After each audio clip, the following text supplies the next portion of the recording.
don't even have near the water. The ones near the water don't have a navy.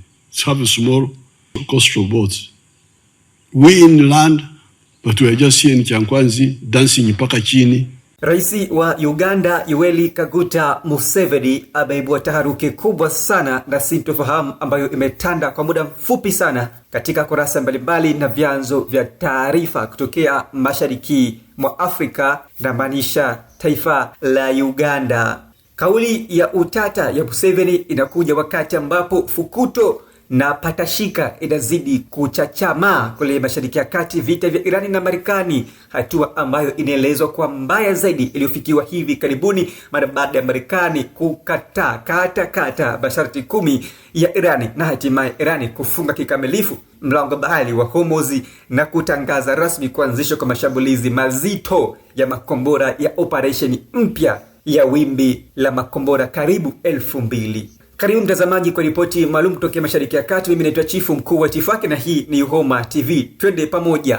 Taarifa kuu ni juu ya kauli ya Rais wa Uganda Yoweri Kaguta Museveni kufuatia taharuki ambazo zimeendelea kutanda ndani ya taifa hilo lenye wanachama wa kudumu na wa karibu ndani ya Umoja wa Jumuiya ya Afrika Mashariki EAC. Kwa siku za hivi karibuni nchini Uganda kumeshuhudiwa na kauli hizo za sintofahamu kutokea kwa kiongozi mkuu wa jeshi la Uganda UPDF, ambaye pia ni mtoto wa Rais Yoweri Kaguta Museveni, Muhoozi Kainerugaba. Kauli hizo zilizoibua taharuki kwa siku za hivi karibuni ziliitaka Irani kuweza kuiomba radhi Uganda, jeshi lake na watu wake wote wa Uganda. Muhoozi Kainerugaba akiipa Irani siku 7 za juma kuweza kutekeleza hilo, akiwaita pia wa Irani wote ni kama vile wameshikwa na wenda wazimu ama vicha. Sasa kulikuwapo na maoni mtambuka na maoni mseto juu ya kauli mbalimbali za kiongozi mkuu wa kijeshi wa Uganda Muhoozi Kainerugaba, ambapo wengi walikosoa vibaya mno kauli zake ambazo alikuwa akizitoa na kuibua pia chafya hasa kwa wanachama wa Jumuiya ya Afrika Mashariki EAC. Hapo awali pia UHOMA TV tulifanya uchambuzi wa kina na mchambuzi nguli na mkongwe hasa katika siasa hizi za kijiografia na mizozo ya kieneo ama geopolitics. Hamduni Mariseli alieleza kwa kina namna ambavyo Muhoozi Kainerugaba amefanya kosa kubwa kwa taifa kubwa kama Irani. Kama hujapitia taarifa hiyo, basi kwenda ukaione ili uweze kujipatia uchambuzi uliotukuka katika kauli kama hizo kwa mataifa ya Afrika Mashariki, ikilinganishwa taifa la Irani ni taifa tishio kwa mataifa ya Magharibi, taifa kubwa kama Marekani, kutokana na kile ambacho kinaonekana wazi Irani kumiliki silaha nzito za nyuklia, lakini pia na hata uimara wake wa kijeshi ndani ya Mashariki ya Kati. Kufuatia hayo yote ambayo yalijili ukule nchini Uganda, sasa hivi leo taarifa kubwa ambayo imezagaa kila kona ya vyanzo vya taarifa ni kauli ya Rais wa Uganda Yoweri Kaguta Museveni kwa kile ambacho kimeelezwa ni jibu la moja kwa moja kwa mtoto wake Muhoozi Kainerugaba mara baada ya kukosea umati wa watu wa Afrika Mashariki, lakini pia na kuikebehi na kashfa za wazi kwa taifa la Irani. Sasa katika taarifa ambazo zilikuwa zikielezea kwamba kama endapo itapita siku 7 pasi na kiongozi mkuu wa nchi ya Uganda Yoweri Kaguta Museveni kuomba radhi na kukiri kosa la mwanae Muhoozi Kainerugaba, huenda yakatokea mambo makubwa sana yatakayoikumba Uganda na mataifa washirika wa Uganda, ikilinganishwa kwamba Irani ina balozi mbalimbali katika mataifa ya Afrika ya Mashariki na hata kuhatarisha uhusiano wa kidiplomasia katika mataifa hayo. Moja wapo ni Tanzania, kuna balozi ukaribu wa Iran. Yoweri Kaguta Museveni amejitokeza hadharani akikiri na kuonyesha dhamira ya wazi ya kuomba radhi na kukiri kile ambacho mwanae alikitamka kama kosa kubwa kwa taifa kubwa ambalo ni tishio kama Irani, Jamhuri ya Kiislamu ya Irani. Kauli ya Rais Yoweri Kaguta Museveni imetolewa katika hotuba yake akizungumza na umma ndani ya taifa la Uganda, ambapo awali alizungumzia udhaifu wa jeshi la kanda ya Afrika Mashariki yani EAC, nchi wote wanachama wa Jumuiya ya Afrika Mashariki, akisema kwamba wana majeshi dhaifu ambayo hayana uwezo mkubwa wa kijeshi na kujiandaa dhidi ya vita, ambapo Yoweri Kaguta Museveni amelinganisha majeshi ya Afrika Mashariki na majeshi ya Magharibi, lakini pia na nchi zilizoendelea, akisema mataifa hayo yana uwezo mkubwa wa kupaa hadi angani, wakilandalanda mpaka mwezini wakiwa na astronomers, yani teknolojia kubwa za kufikia anga na hata juu kabisa ya anga, ambapo Museveni amesema majeshi hayo yana Air Forces, akitolea mfano Marekani akisema Marekani inaruka hadi mwezini, huku mwezi ukiwa ni mali ya umma ama mali ya watu wote. Akilizungumza hilo, rais wa Uganda Yoweri Kaguta Museveni amesema, na hapa tumsikie. Because some of the countries now, like the United States, they are operating sababu kuu mataifa mengi hivi sasa ya kikanda ya Afrika Mashariki yamekuwa yakiishia tu kurandaranda ardhini. Majeshi yetu kwa wingi yanaishia tu ardhini, yakirandaranda ardhini, vikosi vya ardhini, lakini angani tuko patupo kabisa, tofauti na wenzetu. Kiufupi, hatupo kabisa angani. Wenzetu wana Air Force ambazo zimekuwa zikichunguza anga, wakirandaranda mawinguni na wakifika kila sehemu kupitia mawingu, lakini sisi tumesalia kuwa hatupo hapo. Sisi tunaishia tu kurandaranda ardhini, na tunaishia tu kuona mfano mfupi baadhi ya nchi kubwa ambazo zimekuwa zikiwa na vikosi vyao vingi baharini na imara zaidi, na wengine wakifika hadi maanga ya juu kabisa yasiyofikika. Na tunashuhudia ya wazi Marekani, moja kati ya satellite yake kubwa kabisa inarandaranda mwezini, lakini sisi tunaishia hapa. Sisi tunaishia kurandaranda katika ardhi ya Kianikwanzi tukicheza ngoma ya mpaka chini. Kiukweli hii ni hatari kubwa sana kwa mataifa yetu wa Jumuiya ya Afrika Mashariki. Kwa namna gani tunashindwa kuwa hata na nusu ya vikosi vya pamoja vya majini, vikosi imara kwa silaha nzito za majini, lakini tunaishia tu na kuwa viboti vidogo vidogo vya majini, jambo ambalo ni dhaifu sana.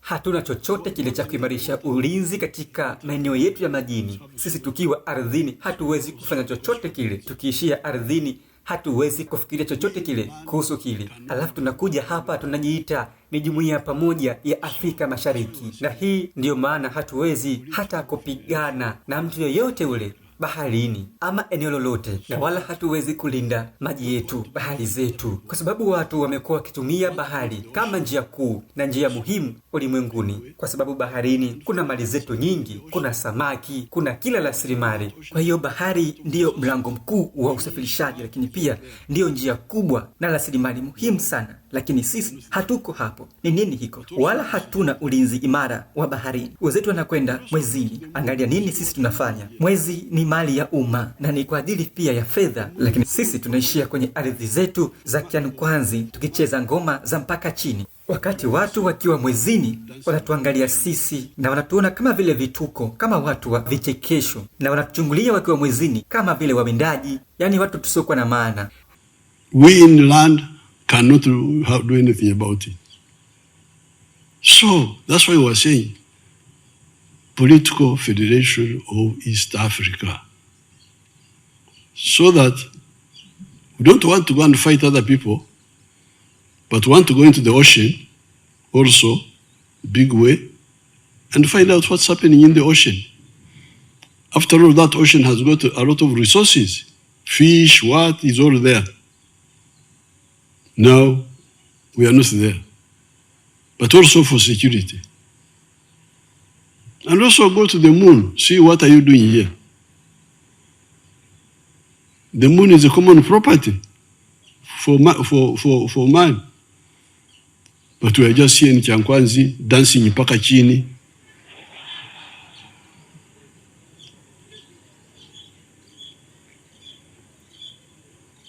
When people are on the moon, looking at us like ants, as if we are ants. Na hii ni kauli ya rais wa Uganda Yoweri Kaguta Museveni aliyoitoa mapema, akizungumzia namna ambavyo majeshi ya Afrika Mashariki na kanda nzima juu yalivyokuwa dhaifu katika ulinzi wao binafsi, lakini pia kubwa majeshi, ambapo amesema hayana zana muhimu za kujilinda, hasa ulinzi wa baharini, akisema bahari ndiyo nyenzo muhimu, ikibeba rasilimali muhimu na rasilimali kubwa kwa ajili pia hata ya usafirishaji. Yoweri Kaguta Museveni ametoa wito pia mkubwa kwa ajili ya jumuiya hiyo ya Afrika Mashariki kuweza kujiimarisha katika teknolojia za kijeshi ili kujilinda dhidi ya uvamizi wa baadaye. Kauli ya rais wa Uganda Yoweri Kaguta Museveni inakuja ikibeba ukosoaji mkali kwa baadhi ya watu, wadau na wafuatiliaji wa siasa za kijiografia hasa kanda Afrika Mashariki, wakisema kwamba Rais Yoweri Kaguta Museveni anakashifu majeshi na jumuiya nzima ya Afrika ya Mashariki kwa kauli yake hiyo aliyoitoa, na wengine wakisema Yoweri Kaguta Museveni amegusa katika mshono, akizungumzia jambo ambalo dhahiri shahiri liko wazi kabisa. Kauli ya Rais Yoweri Kaguta Museveni inakuja kama tahadhari dhidi ya kile kinachoendelea kule Mashariki ya Kati, vita vya Irani na Marekani, akisema kwamba mataifa hayo yana dhima adhimu ya kuweza kujiimarisha kijeshi ili kujidhatiti dhidi ya kile alichoeleza kama uvamizi wowote ambao huenda ukajitokeza siku za mbeleni. Haya yote yanajili kufuatia kauli za taharuki za mwanaye Muhoozi Kainerugaba ambazo alizitoa kwa Irani siku za hivi karibuni. Irani, vita vinaendelea kuwa kasi zaidi na mashambulizi makubwa yakiendelea kurindimishwa siku hadi siku kwa muda wa saa 12, 24 hadi 48. Mashambulizi mazito yamearifiwa kutokea Mashariki ya Kati yakitekelezwa na Iran, huku nayo Israeli ikiarifiwa kushambulia vikali Lebanoni na hata maeneo mengine ya nchini Irani. Marekani bado inaendeleza dhamira yake ya wazi ya kuendeleza vita, huku wachambuzi wakisema Marekani anaonekana dhahiri kushinda vita vyake hivi dhidi ya Irani, lakini anatafutia njia ya kuweza kusema sasa vita vimekwisha. Hadi sasa Marekani haina ushirika wowote wa karibu katika vita vyake, si umoja wa kura turufu NATO wala si mataifa ya Magharibi. Yote yamemtupa kando, akisema amechafua hali ya hewa ya ulimwengu kwa kupelekea uchumi kuwa juu kwa kile ambacho amekifanya nchini Irani. Na sasa Irani imefunga mazima mlango wa bahari wa Hormuz, sehemu muhimu na sehemu nyeti ya usafirishaji wa bidhaa muhimu kama vile mafuta na gesi kwa mataifa ya Mashariki ya Kati, lakini pia na ulimwengu kwa ujumla. Bei za nishati muhimu ziko juu kwa sasa mataifa mbalimbali ulimwenguni, hali ambayo inaelezwa kuibua taharuki kubwa, hasa anguko la kiuchumi, na wengine wakienda mbali zaidi wakilinganisha anguko hili kama lile la miaka 1900, yani World Economic Depression. Yapi maoni yako katika hili? Mimi ni Chifu Mkuu wa Itifaki na hii ni Homa TV. Ni kusihi sana endelea kusubscribe na kusalia na sisi kila sekunde na kila dakika hapo ulipo. Sisi pia tupo pale Instagram, andika Afisa3_official tuweze kwenda sambamba kwa huduma nyeti na muhimu za matangazo na kila kitu. Basi ni cheki pale Instagram kwa jina la Afisa3_official. Hadi wakati mwingine, bye bye kwa hivi sasa. Usisahau kusubscribe, like na kubonyeza alama ya kengele. Asante.